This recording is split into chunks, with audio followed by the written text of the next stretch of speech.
నమస్తే, welcome to I dream. Diabetic patients ఏది తినాలన్నా కాస్త ఆలోచిస్తూ ఉంటారు. అందులోనూ ముఖ్యంగా నాన్ వెజ్ ప్రియులు అయితే అసలు మేము తినొచ్చా తినకూడదా, తింటే ఎలాంటి నాన్ వెజ్ తినొచ్చు, ఇలాంటి చాలా సందేహాలు ఉంటాయి. అయితే ఈరోజు మనతో పాటు ఉన్నారు అపోలో హాస్పిటల్ నుంచి ఎరుకులపాటి రవిశంకర్ గారు. వారితో మాట్లాడి వీటన్నిటికీ కూడా ఒక సొల్యూషన్ అయితే అడిగి తెలుసుకుందాం. నమస్తే సార్. నమస్తే అండి. సార్, డయాబెటిక్ రాగానే ప్రతి ఒక్కళ్ళకి డైట్ కంపల్సరీ ఫాలో అవ్వాలి అనేసి అనుకుంటూ ఉంటారు. అయితే నాన్ వెజ్ ఎక్కువగా ఇష్టపడే వాళ్ళు కూడా అయితే మేము నాన్ వెజ్ తినొచ్చా తినకూడదా అన్న డౌట్ కూడా ఉంటుంది వాళ్ళకి. నాన్ వెజ్ తినొచ్చు అంటారా సార్ డయాబెటిక్ వాళ్ళు? తినచ్చు, కాకపోతే తినేటువంటి మోతాదులో తినాలి.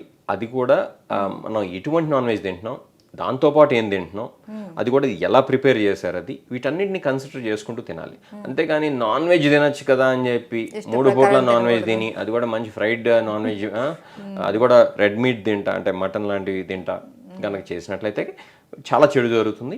ఏంటనేది మనం చర్చించుకుందాం. అయితే సార్, చాలా మంది ఏంటంటే ఈ సపోజ్ చికెన్ కొందాం, చికెన్ వండడంలో రకరకాలు ఉన్నాయి. కొంతమంది కర్రీ చేస్తారు, కొంతమంది ఫ్రై అంటారు, కొంతమంది గ్రిల్డ్ అంటారు, బార్బిక్యూ అంటారు, ఇట్లా లేకపోతే ప్రాసెస్డ్ చికెన్ పిజ్జా కావచ్చు, చికెన్ బర్గర్, పికెల్స్, ఇట్లా రకరకాల వెరైటీస్ చేస్తూ ఉంటారు చికెన్లో. సో అలాంటి ఫుడ్ మనం చేసుకొని తినొచ్చా దీన్ని? ముందుగా అసలు మాట్లాడుకోవాల్సింది అసలు నాన్ వెజ్లో రకాలు ఏంటి. యూజువల్గా కామన్గా తిని కొంతమంది చెప్తా ఉంటారు I eat anything that crawls or moves అని చెప్పి. అంటే కదిలేదు ఏదైనా తింటారనమాట మనిషిని తప్పితే. ఓకే, అదొకటే వదిలేశారు. ఓకే, మనం అలాగనే చూసినట్లయితే అలా ఏది పడితే తినకూడదు. యూజువల్గా ఏంటంటే నాన్ వెజ్లో తినేది చికెన్, ఓకే, ఫిష్ తింటూ ఉంటారు, మటన్ తింటూ ఉంటారు, ప్రాన్స్, క్రాబ్స్, సీ ఫుడ్ అని చెప్తూ ఉంటారు. ఇవి కూడా తింటారు. ఇంకా ఆయిస్టర్స్ లిమిట్ లేదు. క్రొకడైల్ తినటువంటి ఫ్రెండ్స్ కూడా ఉన్నారు. ఓకే, సో నేను ఇప్పుడు ఇక అలా అయితే పాములు దాని లిమిటే లేదు, లోకస్, ఇన్సెక్ట్స్ అన్ని తింటూ ఉంటారు. నేను చెప్పేది ఏంటంటే చికెన్, ఫిష్ కామన్ తినేవాటి గురించి మాత్రమే మాట్లాడబోతున్నాను. ఓకే, సో మనం ఎటువంటి నాన్ వెజ్ తింటున్నాం అనేటువంటి విషయానికి వచ్చినట్లయితే కనుక సీ ఫుడ్స్ తినచ్చు, చికెన్ తినచ్చు. అట్లనే మనం సీ ఫుడ్ కింద వస్తుంది కాబట్టి ఫిష్ తీసుకోవచ్చు. మటన్ మాత్రం తీసుకోవద్దని చెప్తాం యూజువల్గా. హెల్త్ పరంగా చూసినట్లయితే తీసుకున్నా కూడా చాలా తక్కువగా తినాలని చెప్తూ ఉంటాం. ఎందుకంటే అందులో ఉండేటువంటి ఈ రెడ్ మీట్ ఏదైతే ఉందో అది మన శరీరానికి మంచిది కాదు. కొలెస్ట్రాల్ పరంగా చూసినా, క్యాన్సర్ రిస్క్ పరంగా చూసినా కూడా అది మంచిది కాదు. కాబట్టి వీలున్నంత వరకు రెడ్ మీట్ని తగ్గించేయాలి అని చెప్పి ఇన్ జనరల్ చెప్తూ ఉంటాయి ఇది ఈ హెల్త్కి సంబంధించినటువంటి మెడికల్ సొసైటీస్. ఇంకొక ముఖ్యమైనటువంటి విషయం ఏంటంటే మనం అది ఎలా తయారు చేస్తున్నాం, ఆ పర్టికులర్ రెసిపీ అనేది కూడా చాలా ఇంపార్టెంట్. ఇప్పుడు చికెన్ కనుక తీసుకున్నట్లయితే చికెన్ బాయిల్ చేసి తినేవాళ్ళు ఉన్నారు, ఓకే, ఫ్రై చేసి తినేవాళ్ళు ఉన్నారు, బార్బిక్యూ చేసి తినేవాళ్ళు ఉన్నారు, ఇంతకుముందు మరి చెప్పినటువంటి విధంగా పచ్చళ్ళు బట్టి తినేవాళ్ళు ఉన్నారు. ఇంకా కనుక మనం చెప్పుకుంటా పోతే ఈ పిజ్జాస్, బర్గర్స్లో కనుక ఆ ఫ్రీజర్లో పడేసి ఎప్పుడో తీసి మళ్ళీ దాన్ని ఫ్రై చేసి మంచిగా మళ్ళీ దాన్ని ఒక బ్రెడ్ పీసుల మధ్య పెట్టి అమ్మేవాళ్ళు ఉన్నారు. ఈ పిజ్జాల్లో కూడా అంతే, మీకు ప్రాసెస్డ్ పోర్క్ అది కూడా మర్చిపోయాం మనం. ఈ పెపరోనీ అని చెప్పి అమ్ముతూ ఉంటారు. ఓకే, పోర్క్ అనేది చాలా మంది తింటూ ఉంటారు. ఓకే, అది కూడా అవాయిడ్ చేయాలి. అది కూడా అవాయిడ్ చేయాలి. ఓకే, సో ఈ పోర్క్ పీసెస్ కానీ లేకపోతే చికెన్ పీసెస్ కానీ మటన్ పీసెస్ కానీ వేస్తూ ఉంటారు. ఇవన్నీ ప్రాసెస్డ్ ఫుడ్స్. ప్రాసెస్డ్ ఫుడ్ ఏదైనా కూడా అవాయిడ్ చేయాలి. అది వెజిటేరియన్ కావచ్చు, నాన్ వెజిటేరియన్ అయితే ముఖ్యంగా. ఓకే, ఎందుకంటే కార్సినోజెనిక్ కూడా కావచ్చు, అంటే క్యాన్సర్ కారకం కూడా కావచ్చు. కాబట్టి దాంతో పాటు ఈ యొక్క న్యూట్రిషనల్ వాల్యూ ఏదైతే ఉందో దాన్ని అదే పాడవకుండా ఉండటం కోసం అని చెప్పి సాల్ట్ యాడ్ చేస్తూ ఉంటారు ఎప్పుడైనా ప్రాసెస్ ఫుడ్స్లో. అది శరీరానికి ఏమాత్రం మంచిది కాదు. ఓకే, సో ఈ కారణాల వల్ల అసలు ప్రాసెస్ ఫుడ్స్ అనేది అది మనం ఇళ్లలో పెట్టుకునేటువంటి పికిల్స్ కావచ్చు, ఇది నాన్ వెజ్తో, లేకపోతే మనం ఇంతకుముందు చెప్పుకున్నటువంటి విధంగా పిజ్జాలు, బర్గర్లో పెట్టేటువంటి ప్రాసెస్ మీట్ కావచ్చు, దాన్ని అయితే అవాయిడ్ చేయాలి. అది తీసి పక్కన పెడదాం. ఇక మనం మామూలుగా ఏ రోజుకి ఆ రోజు చేసుకుని తినేటువంటి నాన్ వెజ్ విషయానికి వస్తున్నాం. అసలు మనం దాన్ని ఎలా తయారు చేస్తున్నాం అనేది ముఖ్యం. కొంతమంది ఇంతకుముందు మేము చెప్పుకున్నాం కదా, బాయిల్ చేసి నీట్గా దాని మీద కొంచెం ఏదో పెప్పర్, సాల్ట్ వేసుకొని తినేటువంటి వాళ్ళు ఉన్నారు. అది యాక్సెప్టబుల్. ఓకే, బార్బిక్యూ చేసుకున్నా యాక్సెప్టబుల్. ఓకే, అలానే మనం కూరలా చేసుకున్నా యాక్సెప్టబుల్. కూర అని చెప్పి మళ్ళీ అందులో లీటర్ నూనె పోస్తే కష్టం. ఓకే, నూనె అంటే చాలా తక్కువ వాడుకోవాలి. ఇక ఈ ఫ్రైడ్ అయితే కనుక పూర్తిగా అవాయిడ్ చేయాలి, అది షుగర్ ఉన్నా లేకపోయినా కూడా. ఓకే. ఓకే, ఎందుకండి అదేంటి షుగర్కి ఆయిల్కి ఏంటి సంబంధం అంటే, ఒకవేళ కనుక ఆయిల్ కనుక ఎక్కువగా ఉన్నట్లయితే కనుక అది హార్ట్ డిసీజ్కి, వెయిట్ గెయిన్కి, వీటన్నిటికీ కారణం అవుతుంది, కొలెస్ట్రాల్ పెరగడానికి. ప్రాబ్లమ్స్ వచ్చేస్తుంటాయి. అలానే సాల్ట్ కూడా మన వాళ్ళు సాల్ట్లో కూర వేసినట్టు ఉంటుంది కొంతమంది ఇళ్ళకి వెళ్తే, తప్పుగా అనుకోవద్దు. ఓకే, కూరలో సాల్ట్ కొంచెం, అది కూడా చాలా తక్కువగా వేసుకోవాలి. అంతేగాని టేస్ట్ అనే పేరుతో ఉప్పు మయం చేస్తారు, అలా చేయకూడదు. సో సాల్ట్ అనేది చాలా తక్కువగా వాడుకోవాలి. ఇట్లాంటి బేసిక్స్ కనుక పాటించినట్టయితే తప్పకుండా మనం నాన్ వెజ్ని ఎంతవరకు ఎంజాయ్ చేయాలో అంతవరకు తినచ్చు. మళ్ళీ ఎంజాయ్ చేయడం కదా అని చెప్పి సాయంత్రం బిర్యానీ, ఈ బిర్యానీ ప్రస్తావన ఎందుకు తీసుకొచ్చానంటే, హైదరాబాదీలు ఆ మాటకొస్తే తెలుగు వాళ్ళందరికీ అతి ప్రియమైనటువంటి, ఆ మాటకొస్తే భారతీయులందరికీ నాన్ వెజ్ భారతీయులందరికీ కూడా అతి ప్రియమైనటువంటి వంటకాల్లో ఈ బిర్యానీ ఒకటి. బిర్యానీలో ఏముంటుంది, 2-3 ముక్కలు ఉంటాయి, లేకపోతే 4-5 ముక్కలు ఉంటాయి, మిగతా అంతా రైస్. ఆ రైస్ కూడా ఏంటి, బాగా ఆయిల్ ఎక్కువగా వేసినటువంటి, లేదా ఘీ ఎక్కువగా అంటే నెయ్యి ఎక్కువగా వేసినటువంటి రైస్. దానివల్ల ఉబ్బకాయం అనేది రావటం, అట్లానే షుగర్ లెవెల్స్ కంట్రోల్లో ఉండకపోవటం. ఆ ఉబ్బకాయం అంటే ఏంటి, ఒబేసిటీ వచ్చి ఊరుకుంటుందా అంటే కాదు, ఒబేసిటీ వల్ల 1,00,000 ప్రాబ్లమ్స్ వస్తాయి. హార్ట్ అటాక్స్, బ్రెయిన్ స్ట్రోక్స్, అంటే మీకు చెప్పుకుంటా పోతే యూరిక్ యాసిడ్ లెవెల్స్ పెరగటం, ఆస్టియోఆర్థరైటిస్, స్లీప్ యాప్నియా, పెద్ద లిస్టే ఉంది. ఓకే, ఈ అన్ని సమస్యలు వస్తాయి. కాబట్టి బిర్యానీ లాంటి వాటికి అయితే వీళ్ళంత వరకు దూరంగా ఉండాలి. తిన్నా కూడా ఏ నెలకో 2 నెలలకో ఒకసారి, అది కూడా మోతాదులో తినాలి. కానీ ఫ్యామిలీ ప్యాక్ తెప్పించుకుని ఒకటే తినటం, ఇట్లాంటివి చేయకూడదు. ఇది చాలా మితంగా తినటం అనేది చాలా అలవాటు చేసుకోవాలి. అలానే ఎలా తయారు చేస్తున్నారు, ఎక్కడి నుంచి తీసుకొస్తున్నారు, కాంబినేషన్. ఇక దాంతోపాటు మళ్ళీ అదొకటి కూడా కాదు కదా, ఇది చికెన్ అంటే దాంతోపాటు మనం రైస్ ఉండాలి, పక్కన సాఫ్ట్ డ్రింక్స్ కూడా ఉండాలి. అరే ఇదేం అసలే చేస్తుంది అరాచకం, దాంతోపాటు మళ్ళీ మళ్ళీ ఈ బ్రాండ్స్ పేర్లు ఎందుకులే కానీ సాఫ్ట్ డ్రింక్స్ ఉండకూడదు. సో ఇలా కనుక తిన్నట్లయితే తప్పకుండా మనం సమస్యల్ని కొని తెచ్చుకున్నట్టు ఇంటికి, ఏది వెల్కమ్ చేసినట్టు. కాబట్టి నేను చెప్పొచ్చేది ఏంటంటే, మీరు ఎంజాయ్ చేయాలనుకుంటే నాన్ వెజ్ తినండి. ఓకే, మంచి ప్రోటీనేషియస్ ఫుడ్, అది కూడా లిమిటెడ్ క్వాంటిటీలో తినాలి, అది కూడా తినాల్సినటువంటి విధంగా చేసుకుని తినాలి. అంతేగాని ఈ ప్రాసెస్ ఫుడ్స్ తినటం, అట్లానే పికిల్స్ లాగా చేసుకుని తినటం ఇళ్లలో, లేకపోతే ఇంతకుముందు మనం చెప్పుకున్నాం కదా, మంచి హెవీ క్వాంటిటీ ఆఫ్ రైస్, మళ్ళీ దాంతో పాటు పక్కన సాఫ్ట్ డ్రింక్స్ పెట్టుకుని తినటం, ఇట్లా చేసుకోకూడదు. ఓ పద్ధతిగా తిన్నట్లయితే కన్నా పెద్దగా సమస్యలు రావు, లిమిటెడ్ క్వాంటిటీలో తినాలి. మీకు ఆల్రెడీ కిడ్నీ సమస్యలు ఉన్నా, మీకు ఆల్రెడీ లివర్ ప్రాబ్లమ్స్ ఉన్నా, మీకు ఆల్రెడీ హార్ట్ అటాక్స్ లాంటివి వచ్చినా, మీరు ఏంటంటే స్పెసిఫిక్గా మీ డాక్టర్స్తో కనుక డిస్కస్ చేసినట్లయితే తప్పకుండా వాళ్ళు ఎంత మోతాదులో తినొచ్చు, అసలు సేఫా కాదా మీకు అనేది స్పెసిఫిక్గా చెప్పడం అనేది సాధ్యపడదు. అయితే సార్, ఇప్పుడు చికెన్ విషయానికి వస్తే కొంతమంది డాక్టర్స్ సజెస్ట్ చేస్తారు, చికెన్లో పర్టికులర్గా కొన్ని పార్ట్స్ ఉంటాయి, అది మాత్రం తినండి, కొన్ని అవాయిడ్ చేయండి అని అనేసి అంటూ ఉంటారు. అది నిజమేనా సార్? అవును, ఎందుకంటే చాలా మంది స్కిన్ తింటూ ఉంటారు తెలియక. ఎస్పెషల్లీ ముఖ్యంగా నాటుకోడి తినేటప్పుడు ఏం చేస్తారంటే, స్కిన్ కూడా దాన్ని కాల్చి, ఇది మన మొత్తం దీంతో పాటు దాన్ని మొత్తాన్ని రోస్ట్ చేసుకుని ఏదో చేసుకుని కూర చేసుకుని తింటారు. స్కిన్లో ఆయిల్ ఎక్కువ ఉంటుంది. ఓకే, ఆ ఫ్యాట్ కాంటెంట్ అనేది ఎక్కువగా ఉంటుంది. సో స్కిన్ని వీళ్ళంత వరకు అవాయిడ్ చేయాలి. ఇక బ్రెస్ట్ పీసెస్ అనేది బెస్ట్ పీసెస్ అనమాట ఇన్ జనరల్ చికెన్ విషయానికి వచ్చినట్లయితే, ఎందుకంటే హై ప్రోటీన్ ఉంటుంది, ఫ్యాట్ అనేది మినిమల్ ఉంటుంది. అట్లానే నెక్స్ట్ లెగ్ పీసెస్, ఇట్లా మనం చెప్పుకోవాల్సి ఉంటుంది.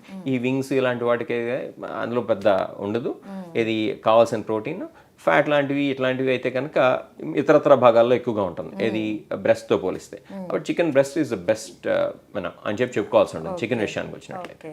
మరి మటన్, ఫిష్ అసలు మనం మటన్ జోలికి వెళ్ళొద్దని చెప్పుకున్నాం కదా, అంటే కొద్దిగా తీసుకోవచ్చు అంటే మటన్ లివర్ ఇలాంటివి చాలా హెల్దీ అని అంటూ ఉంటారు కదా. అలా ఏం లేదమ్మా, మీరు కనుక మటన్ తీసుకోవాలని అని అంటే ఎప్పుడూ రేర్గా, ఏది 6 నెలలకో 3 నెలలకో ఒకసారి తీసుకుంటే పర్లేదు. కానీ చాలామంది మన భారతదేశంలో ముఖ్యంగా ఈ తెలుగు రాష్ట్రాల్లో ఏంటంటే మటన్ కన్సంప్షన్ అనేది చాలా ఎక్కువగా ఉంటుంది. ఆ మటన్ బిర్యానీ అంటే బాగా ఇష్టపడుతుంటారు. దాంట్లో వేసేటువంటి ఆయిల్స్ కానీ లేకపోతే ఘీ కానీ కూడా మంచిది కాదు. కాబట్టి రెడ్ మీట్ ఇన్ జనరల్ ఎంతగా అవాయిడ్ చేస్తే హెల్త్ పరంగా గుండె జబ్బులకు కావచ్చు, క్యాన్సర్ రిస్క్ కావచ్చు, అంత మంచిది. అట్లానే మీరు ఫిష్ అడిగారు, ఫిష్ అయితే కనుక తీసుకుంటే మంచిది. అదే ఫిష్ విషయానికి వచ్చినట్లయితే చాలామంది ఏంటి, ఫిష్ మంచిదని చెప్పారు డాక్టర్ గారు అని చెప్పి మంచిగా డీప్ ఫ్రై చేసి అందులో కొంచెం ఇంకొంచెం దాంట్లోనే ఇప్పుడు సీ ఫిష్ కనుక తీసుకున్నట్లయితే ఆల్రెడీ అందులో సాల్ట్ ఉంది, మన వాళ్ళు ఇంకొంచెం సాల్ట్ యాడ్ చేసి ఇంకొంచెం కారం మసాలా మొత్తం వేసి సాయంత్రానికి కడుపులో మంట వస్తుంది, ఇంకొద్ది రోజులకి హార్ట్ అటాక్ వస్తుంది, తర్వాత బ్రెయిన్ స్ట్రోక్ వస్తుంది. ఇవన్నీ రాకూడదని అంటే అది లిమిటెడ్ క్వాంటిటీలో, అది కూడా కుక్ చేయాల్సినటువంటి విధంగా కుక్ చేసి తిన్నట్లయితే కనుక సమస్యలు రాకుండా ఉంటాయి. ఓకే, ఏదైనా సరే మితంగా తింటే ఆరోగ్యం, అమితంగా తింటే విషయం అంతే అనేది కదా అన్నట్టు మనం కూడా ఏది ఎలా తీసుకోవాలి, ఎంత క్వాంటిటీలో తీసుకోవాలి అన్నది కూడా మనం ఆలోచించి తీసుకోవడం అన్నది చాలా మంచిది. సార్ నమస్తే. మిల్లెట్స్ గురించి అయితే మీ గురించి అడగాలి, మీ దగ్గరే ఖచ్చితమైన ఇన్ఫర్మేషన్ వస్తుంది. సో మీరు మిల్లెట్స్తోని జబ్బులు తగ్గించుకోవడం ఎట్లాగని చెప్తూ ఉంటారు. అంటే నేను రాగి జావ తాగాను, నా కడుపులో మంట తగ్గిపోయింది అని, ఇట్లాగా ప్రతిదీ అలా చెప్తూ ఉంటారు. అయితే కొర్రలు అండి, చాలామంది కొర్రలు తీసుకుంటే మంచిదని చెప్తూ ఉన్నారు. అసలు ఏంటి కొర్రలు, ఎవరు తీసుకోవాలి, ఎవరు తీసుకోకూడదు, ఏమైనా ఎక్కువ ఫైబర్ ఉండడం వల్ల ఏమైనా అనారోగ్య సమస్యలు వస్తాయా, ఓవరాల్గా ఏంటి, ఇది ఫుడ్లా తీసుకోవచ్చా పూర్తిగా? యాక్చువల్గా ఇప్పుడు రాయలసీమలో వర్షాధారితంగా 2-3 వర్షాలు పడితే కూడా పండే పంటలు కొర్రలు, సాములు, మిల్లెట్స్ అన్నీ కూడా ఎక్కువ ఇన్పుట్స్, ఎక్కువ ఎరువులు, ఎక్కువ వర్షము ఏం అవసరం లే. టెంపరేచర్లు పెరిగితే కూడా పండుతాయి, ఈజీగా పండిపోతాయి. ఆ సొప్పు అంతా ఆవులకి మంచి ఫుడ్, ఆ గ్రెయిన్ మనం తింటాము. కొర్రల్లో 8% ఫైబర్ ఉంటుంది, పీచు పదార్థం. రైస్లో 0.5, పాలిష్ చేసిన బియ్యంలో అయితే 0.3. సో పీచు పదార్థమే లేదు బియ్యంలో. సో 8% ఫైబర్ ఉండే ఫుడ్ని మీరు తింటే దాంట్లో 2 రకాలు ఉంటాయి, 50% అనుకోండి అప్రాక్సిమేట్గా. Soluble fibre, insoluble fibre. Soluble fibre అంటే మనం భోంచేసి బాగా నమిలి మింగేసినాక అదంతా లిక్విడ్లో కలిసిపోయినాక దాంట్లో కరిగిపోయి బ్లడ్లో కూడా ఎంటర్ అయ్యే ఫైబర్ సాల్యుబుల్ ఫైబర్ అంటాం. ఇన్సాల్యుబుల్ ఫైబర్ అంటే బ్లడ్లోకి ఎంటర్ కాలేదు కానీ పొట్ట మొత్తం సిస్టమ్ని దాంట్లో విల్లైస్ అని అంటారు, లోపల పొట్ట ఇట్లా ఉంటాయి విల్లైస్ అని. సో దాంట్లో ఫ్లో అవుతూ ఉంటుంది మనం తినే ఫుడ్, దాంట్లో అబ్జార్బ్ అవుతూ ఉంటుంది. ఆ విల్లైస్ అన్నింటినీ కూడా మనం చూపు తీసుకొని క్లీన్ చేసినట్టు క్లీన్ చేసుకుంటూ పోతుంది. ఫ్రీ మోషన్ అయ్యేదానికి ఛాన్స్ ఉంది. ఆ ఫుడ్ అతుకొని పోకుండా ఆ స్టూల్స్ మూమెంట్కి సపోర్ట్ చేయడం ఇవన్నీ. So soluble and insoluble fibre 2 ఉన్నాయి కాబట్టి మిల్లెట్స్కి ఆ గౌరవం. సో చాలామందికి ఎందుకు ప్రాబ్లం వచ్చింది ఇప్పుడు కాన్స్టిపేషన్, రకరకాల ఇష్యూలు అంటే ఫైబర్ లేని మిల్క్ ప్రోడక్ట్స్ మొదలుకొని బ్రెడ్లు, పిజ్జాలు, మైదా ఇట్లాంటివన్నీ చాలా చీజులు, గీజులు ఇవన్నీ ప్రోడక్ట్స్ తింటూ ఉంటారు కాబట్టి ఫైబర్ లేని ఫుడ్ తింటా ఉంటారు. సో ఫైబర్ లేని ఫుడ్ తినేదానివల్లే కలోన్ క్యాన్సర్ కేసెస్ అమెరికాలో ఎక్కువైనాయని. ఇదంటే వాళ్ళు ఫైబరు చాలా ఇంపార్టెంట్ ఫుడ్లో అని, ఫైబర్ ఉండే ఫుడ్లు వాళ్ళు తినే అలవాటు లేక ఉండదు కదా వాళ్ళకి. మనలాగా ఫ్రెష్గా జొన్న రొట్టి చేసి పెట్టేవాళ్ళు, మళ్ళీ రాగి ముద్ద చేసేవాళ్ళు లేరు అక్కడ. సో వాళ్ళకి ఇంకేదో ఇప్పుడు వాళ్ళకి బ్రెడ్లు గిడ్లు ఏవో తినేసి ఇంకా దానికోసమని ఫైబర్ ట్యాబ్లెట్ వేసుకోండి అని ఫైబర్ ట్యాబ్లెట్లు వచ్చినాయి అక్కడ. అరే అట్లా ట్యాబ్లెట్ వేస్తే సపరేట్గా ఏం చేస్తుంది, అది ఫుడ్తో పాటు కలిసి ఉండాలి. అప్పుడు అది ఆ బ్యూటిఫుల్గా అవన్నీ క్లీనప్ మెకానిజము, అబ్జార్ప్షను రకరకాలన్నీ చేస్తాయి. సో దానికి మనకు హై ఫైబర్ ఉండే చిక్కుళ్ళు మొదలుకొని, పప్పు ధాన్యాలు మొదలుకొని, ఈ మిల్లెట్స్, గ్రెయిన్స్, లెంటిల్స్, ఇవన్నీ ఆకుకూరలు, కూరగాయలు, మామిడి, అన్ని రకాల బయోడైవర్సిఫైడ్ ఫుడ్ నేచర్ మనకి ఇన్ని రకాలుగా ఇచ్చింది. ఎందుకు, ఇంకా ప్రాసెసింగ్ తక్కువ కాబట్టి. అక్కడ వాళ్ళకి మంచు పడిపోతుంది 6 నెలలు. సో వాళ్ళు ఏం పండిస్తాడో పండించి అన్ని ఫ్రీజ్ చేసి లోపల వేసేసేయాలి. సో దాన్ని ఏదో చేసి ఒక శవాన్ని రెడీ చేసుకొని ఎండలో పెట్టేట్టు దాన్ని వేసి ఏదో చేసి వేడి కానీ వెరీ హాట్ను అంటారు. అది హాట్ 6 నెలల ముందర చచ్చిపోయింది అని చేస్తూ ఉంటారు. మనం ఏదైనా any food for that matter ఒక చెట్టు నుంచి బయట వస్తానే అది డీకంపోజిషన్ స్టార్ట్ అవుతుంది. దానికి చేంజెస్ అని అయిపోతే అన్నీ అవుతాయి. నువ్వు ఏమి కావద్దమ్మా అని దాన్ని ఏదో ముంచి దానికి ఎథిరాల్ స్ప్రే చేసి ఇంకోటి చేసి మాకుండా చేసి మాగేట్లుగా చేసి ఏమేమో కనిపెట్టేది సైన్స్ అని అన్సైంటిఫిక్ థింగ్స్ అని అన్నీ చేసి మనకు అవన్నీ ఎత్తుకొచ్చేస్తూ ఉంటారు. ఈ ప్రాసెస్లో మనకి లక్కీలీ మనకు ఇంకా అంత ప్రాసెసింగ్ లేదు కాబట్టి మనం ఎన్ని యాక్సెస్లో ఉండం. సీతాఫలంకాయలు, ఉసిరికాయలు అవి అన్నీ తింటా ఉన్నాం. ఇంకా కూడా మనము ఇంకా ఒక రకంగా పక్కన కుళ్ళిపోయింటే కూడా అటు కోసి ఆడ భరిస్తూ తింటాము. అదే మీరు బయట దేశాల్లో అమ్మో ఓ వావ్ అంటూ ఉంటారు వాళ్ళు. మనలాగా ఈజీగా పేడలో చేయి పెట్టి ఆవు పేడలో దాన్ని కలిపి జీవామృతం చేసి అక్కడ కడుక్కునేసి నీళ్ళతో గోరులో పేడ ఉంటే ఆ ఇనాకలు మూడో పోయి దానికి యాంటీబాడీస్ కూడా మనకు వచ్చేసినాయి కాబట్టి ప్రాబ్లంలే మనకి అంత ఈజీగా జబ్బులు గిబ్బులు ఏం రావు. మనోళ్ళు ఆవులతో గో ఆధారిత వ్యవసాయం చేసుకుంటా వాడుతూ ఉంటారు. ఆటోమేటిక్ ఇమ్యూనిటీ, అది ఇమ్యూనిటీ లేని వాళ్ళకి ప్రాబ్లమే ఉండొచ్చు, మనకు ఆ ప్రాబ్లం లేదు. సో ఈ కూరలు తినే దానివల్ల ఫస్ట్ ఆఫ్ ఆల్ అనవసరంగా పెద్ద పెద్ద డ్యాములు కట్టి ఇంత పెద్ద ఛానల్స్ పెట్టి 1000 కోట్లు పెట్టి ప్రాజెక్టులు కట్టే పని లేదు, వర్షంతో మండిపోతాయి. రెండోది రైస్ తిన్నంత క్వాంటిటీ అవసరం లే. మీరు రైస్ చూడండి, రైస్ ఇడ్లీ అయితే 6 తినేస్తారు. అదే కొర్ర ఇడ్లీ అయితే 2 తింటే సాల్వ్ ఉంటుంది. బ్రెయిన్ ఎందుకు ఫైబర్ ఉంది, చాలా ప్లీజ్ సాల్వ్ అంటుంది. సో వర్షముతోనే మండిపోతాయి, ఖర్చు తక్కువ, పురుగులు పట్టవు, మందులు కొట్టే పని లేదు. ఓకే చిలకలు అవన్నీ వస్తాయి, దానికి ఏదో చేసుకుంటాం, ఫంగస్లకి ఏం రావు, మందులు కూడా. సో ఇవి గ్రెయిన్స్ కట్ చేసి బాగా ఎండబెట్టేసి ఎత్తిపెట్టుకుంటే 10 ఏళ్ళైనా చెడిపోవు. నీకు కరెంట్ అవసరంలే, గ్రెయిన్స్ అవసరంలే, ఫుడ్ కార్పొరేషన్ ఇది అవసరంలే, పురుగులు పట్టు ఏం పట్టవండి. అవి ఎలకలు కూడా తినలేవు, జారిపోతాయి. దాన్ని గ్రెయిన్ పొట్టు తీస్తేనే తినేదానికి వీలవుతుంది. పక్షులు కూడా తింటాయి, మిగతా ఏవి తినలేవు. సో మనం తీసుకొచ్చి ఇంట్లో పెట్టుకుని హ్యాపీ. సో మనకి నీళ్లు తక్కువ, ప్రిజర్వేషన్కి ఏమీ ఖర్చు లేదు. ఇంట్లో ఓ మూట వేసుకుంటే దాన్ని ఎప్పటికప్పుడు అప్పుడు ఇసురుకొని అన్నంలాగా తినొచ్చా వాటిని, దానిపైన పొట్టు తీసేసి గ్రెయిన్గా చేసుకొని అన్నంలాగా, దాని పీచు పదార్థం ఎక్కువ కాబట్టి 4-5 గంటలు నానబెడితే అది బాగా పీల్చుకుంటుంది. తేమ పీచు పదార్థం కూడా బాగా తేమను పీల్చుకుంటుంది కాబట్టి డైజెషన్ ఈజీగా అవుతుంది. బాగా డ్యాంప్ అయిన పీచు పదార్థం క్లీనింగ్కి బాగుంటుంది, ఈజీగా డైజెస్ట్ అవుతుంది. ఓకే ఎవరికన్నా ఒకరికో ఇద్దరికో కొంచెం పొట్ట హెవీగా అనిపించేవాడు లేకుండా ఉంటుంది కాబట్టి సోక్ చేయమంటాం. హై ఫైబర్ ఉండే మిల్లెట్స్ ఏదైనా కానీ. కొర్రలు కూడా అంతే. కొర్రలు ముఖ్యంగా రాయలసీమ, అనంతపూర్, కర్నూలు జిల్లాలో ఈజీగా అట్ట పండిపోయేటివి. వాటిని తిని దంచుకొని బాగా కష్టపడే వాళ్ళందరూ కొర్రబోవ పెట్టేవాళ్ళు. సోంబేరిగా ఖాళీగా ఉండే వాళ్ళకి అన్నం పెట్టేవాళ్ళు. ఎందుకు సోంబేరిగా ఉండే మళ్ళీ ఆకలి అవుతుంది, మళ్ళీ తినాలి వాడు. కష్టపడేవాడికి ఏంటి, ఒకసారి తినేస్తే మళ్ళీ ఆకలి కాకూడదు, వాడికి శక్తి కావాలా. సో కంటిన్యూగా శక్తి రావాలంటే దాంట్లో ఉండే పీచు పదార్థం చిన్నగా అరిగి చిన్నగా క్యాలరీస్ ఇస్తుంది. మీకు బ్లడ్ 5 నుంచి 6 లీటర్ల బ్లడ్ ఉంటుంది, 5 నుంచి 6 గ్రాముల గ్లూకోజ్ చిన్నగా వస్తూ ఉంటే దానికి కావాల్సిన ఇన్సులిన్ వచ్చి దాన్ని ఫైర్ చేసి ఎనర్జీ వస్తూ ఉంటే యాక్టివ్గా ఉంటావు, లాంగ్ అవర్స్ పని మీద ఉంటావు. ఈ జమీందారులకు పెద్ద పెద్ద వాళ్ళకి ఏంటి, వాళ్ళకి తినేదే పని, వేరే పెద్ద పని ఏం లేదు కదా. సో పొద్దున్న లేసి స్నానం చేసేదానికే వాళ్ళు ఓపిక ఉండదు. స్నానం చేసి బాగా ఇడ్లీలు మెత్తగా అట్లా మెత్తగా తినేసి మింగేసి 1 గంట తర్వాత మళ్ళీ ఆకలి కావాలా, మళ్ళీ 2 బజ్జీలు తినాలా, మళ్ళీ కొంచెం అట్లా రెస్ట్, మళ్ళీ అట్లా కంటిన్యూగా తినాలంటే భిన్నారిపోయే ఫుడ్స్, ఫైబర్ లేని ఫుడ్స్లో రైస్ కన్జంప్షన్ టాప్లో ఉంది. అది కూడా పాత రైస్ కాదు, ముందు దంపుడు బియ్యం అవి తినేటప్పుడు కూడా ఫైబర్ ఉండింది వాటిల్లో. ఆ దేశీ బియ్యము, నవరా బియ్యము ఇట్లా వాటిలో కూడా ఫైబర్ ఉండింది. ఎంతో 1% 2% ఎంతో ఉండింది. సో ఇప్పుడు ఉండే వాటిలో పైన ఫైబర్ కూడా అంతా పాలిష్ చేసి తౌడు వేస్తాము. ఆవులేమో గట్టిగా ఉంటాయి, మనకి B12 deficiency, B complex deficiency అయిపోయింది. సో ఎప్పుడైతే ఈ పెద్దోళ్ళందరూ రైస్ తింటా ఉంటారు, అది దేవుని బువ్వ తెల్లగా ఉంటుంది చాలా మంచిది అని ఒక పెద్ద మెసేజ్ పోయిందో, చాలా మంది పరిగెత్తిపోయి మాకు బియ్యం కావాలంటే ఇంత ముందర గవర్నమెంట్లు 30-40 ఏళ్ల ముందర అందరికి ఫ్రీ రైస్ అని చెప్పేసి ₹2 బియ్యం ఇచ్చినారు. అది అప్పుడు ఆకలికి అవసరమేమో నాకు తెలియదు, కానీ దానికి అలవాటు అయిపోయి మొత్తం వ్యవస్థ అంతా రైస్ కుక్కర్లు మొదలుకొని అన్ని రైస్తో, బిర్యానీలు అన్ని రైస్తోనే వచ్చేసినాయి.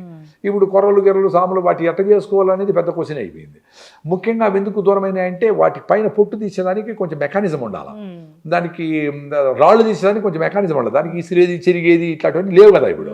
సో దానికి సరిపోయే మిషన్ లేవు. అదే రైస్ కోసం పెద్ద వ్యవస్థలు ఏర్పడి మిషన్లు వేస్తే ఇట్లా వచ్చేస్తాయి, ఆ పక్క ఎంత పాలిష్ వచ్చేస్తాయి. సో దానికి కొర్రలు వీటికి చేసి ఇప్పుడు చిన్న మిషన్లు వచ్చాయి. గవర్నమెంట్ కూడా అది గుర్తించి 2023 సంవత్సరం ఇంటర్నేషనల్ ఇయర్ ఆఫ్ మిల్లెట్స్ అని పెట్టి ప్రపంచమంతా దాని గురించి చెప్పినారు. మీరు ఆరోగ్యంగా ఉంటారని. ఎవరు తినకూడదు, అందరికీ మంచిదే, కానీ ఎవరు తినకూడదు అంటే మరీ సన్నగా ఉండేవాళ్ళు, బక్కగా ఉండేవాళ్ళు, మరీ మిల్లెట్సే తింటే ఇంకా సన్నగా అయిపోతే వెయిట్ లాస్ అయితే కొన్ని B12, నాకు కూడా B12 డెఫిషియన్సీ వచ్చింది, పరిగెత్తి అన్ని తింటాను, మిల్లెట్సే మొదలు పెడితే. అందుకని ఒక పూట అవి తినండి, ఇంకొక పూట మీ జొన్న రొట్టెలో, మీ దేశీ బియ్యమో, మీ సద్ద రొట్టెలో తినండి, అప్పుడు సరిపోతుంది. నేను బ్యాలెన్స్ చేసుకోమని చెప్తాము. పాలిచ్చే తల్లులు మిల్లెట్సే ఎక్కువ తింటే పాలు తగ్గిపోయేదానికి ఛాన్స్ ఉంది. సో వాళ్ళు కూడా రాగులు ఎక్కువ తినాలా, ఒకసారి బియ్యం కూడా తినచ్చు, జొన్నలు తింటే వాళ్ళకి మంచిగా ఉంటుంది. సజ్జలు ఎక్కువ తినాలి, లాక్టేటింగ్ మదర్స్ సజ్జలు సూపర్ ఫుడ్. మా అమ్మ అసలు ఏం తెలియదు, పెద్ద చదువుకోలే, ఏమి డెలివరీ అయినా ఆవు, మా ఇంట్లో ఆవులు ఉండేవి కదా, అప్పుడు సజ్జలు ఉడకబెట్టి పెట్టేది, పాలు బాగా వచ్చేది. అంటే వాళ్ళు చూసిన రిజల్ట్స్ అట్లే పెట్టి అట్లే పాలు వస్తాయి. అంతే ఫినిష్, తల్లైనా ఒకటే, మనుషులైనా ఒకటే, ఆవులైనా ఒకటే. సో సజ్జలు super food for lactating mothers. రాగులు మంచి కాల్షియం ఇస్తుంది, బెల్లం సూపర్ ఐరన్ ఉంది. సో ఇవన్నీ మన జీవితంలో భాగంగా ఉన్నాయి. అవన్నీ పళ్ళులు తయారయ్యి అక్కడే కన్జ్యూమ్ అయ్యేటివి, అక్కడే ప్రాసెసింగ్ అయ్యేటివి, అక్కడే దంచేవాళ్ళు, అక్కడే ఇసిరేవాళ్ళు, అన్నీ చేసేవాళ్ళు. ఇప్పుడు అంతా కార్పొరేట్ చేతులకు పోయినా కాబట్టి అన్నీ మళ్ళీ అక్కడ పల్లెల్లో నుంచి వచ్చి ఫ్యాక్టరీలో మాది ప్యాకెట్లో వచ్చి ముద్రేస్తే నేను కొంటా ఉండరు.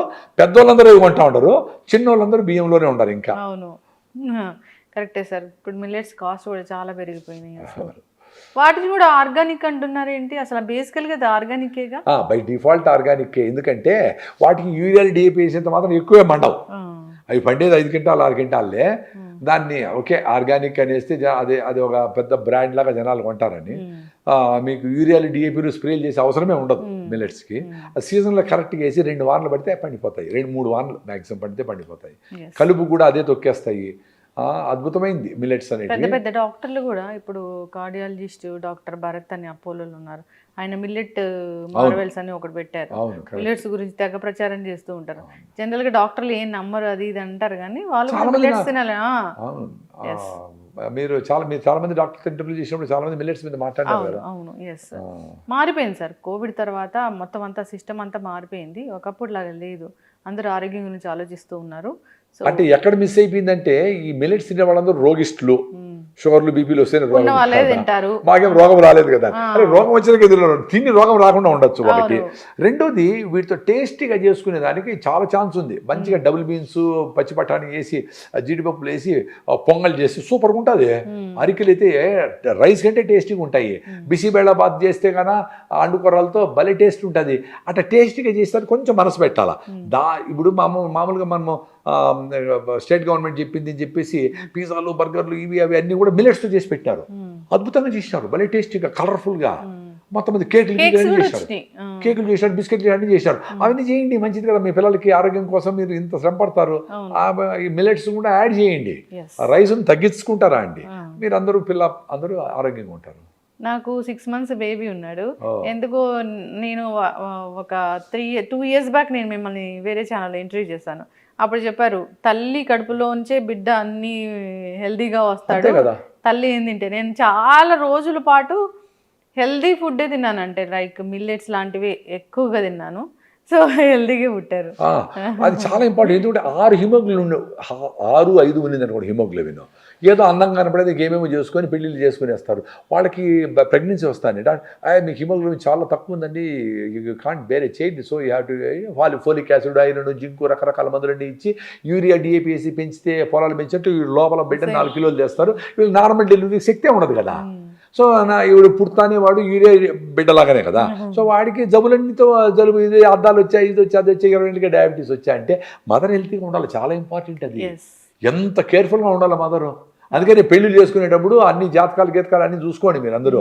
తర్వాత హిమోగ్లోబిన్ టెస్ట్ చేయించుకోండి. 6-7 ఉందనుకో 6 నెలలు వెయిట్ చేసి ఇప్పుడు మన ఫుడ్లు అన్ని తిని నువ్వు లడ్డు, పల్లి లడ్డు, కొబ్బరి లడ్డు, రాగి జావులు, సజ్జలు గిజ్జలు అన్నీ తిని మార్నింగ్ వాకింగ్ చేసి యోగా చేసి ప్రాణాయామం చేసి నువ్వులు పూసుకొని ఎండలో ఉండి విటమిన్ D3 బాగా పెంచుకొని ఎముకలు గట్టిగా చేసుకొని గట్టు మైక్రోవేవ్ బాగా చేసుకొని ఫర్మెంటెడ్ ఫుడ్స్ తిని అమ్మలు తాగి అన్నీ తాగి మళ్ళీ పెళ్లి చేసుకొని హ్యాపీగా ఉండండి, ఆరోగ్యంగా ఉండండి. ఆరోగ్యంగా ఉంటేనే హ్యాపీగా ఉంటారు. హ్యాపీగా ఉండేదాన్ని డబ్బులు గిబ్బులు ఏం పని చేయవు. ఆరోగ్యం బాగా థైరాయిడ్ ప్రాబ్లం, షుగర్, బీపీలు ఉంటే ఆరోగ్యం ఎట్లుంటారు, ఆనందంగా ఎట్లుంటారు. అది చాలా సిన్సియర్గా ఆలోచించాలి ప్రతి ఒక్కరు. ఖచ్చితంగా సార్, చాలా చక్కగా చెప్పారు. సో మంచి మాటలు పాటించాలని కోరుకుందాం, ఆరోగ్యంగా ఉంటారు. అదే 2 థింగ్స్ అండి, 3. ఒకటి వచ్చి తెలివైనోళ్ళు వినడము, అర్థం చేసుకోవడం, ఆచరించడం ఇన్స్టెంట్గా చేస్తారు. ఇప్పుడు మనం ఏదో మాట్లాడుకున్నాం, అరే ఎప్పుడు చూద్దాము అనుకునేవాడు చాలా ఇంటెలిజెంట్. యావరేజ్గా ఉండేవాడు వింటాడు, అర్థం చేసుకుంటాడు, ఆచరించే దాంట్లో చాలా స్లో. ఎక్కువ మంది అక్కడ ఉండిపోయినారు. అతి తెలివి వాళ్ళు ఉంటారు కొంతమంది. ఇన్ని రకాల మందులు వేసుకుంటే పోతుంది, రాయిదావుతో పోతుంది అనుకుంటారు. నమస్కారం వాళ్ళకి. ఫుడ్డేగా తినమనింది. ఖచ్చితమైన ఇన్ఫర్మేషన్ సార్, ధన్యవాదాలు.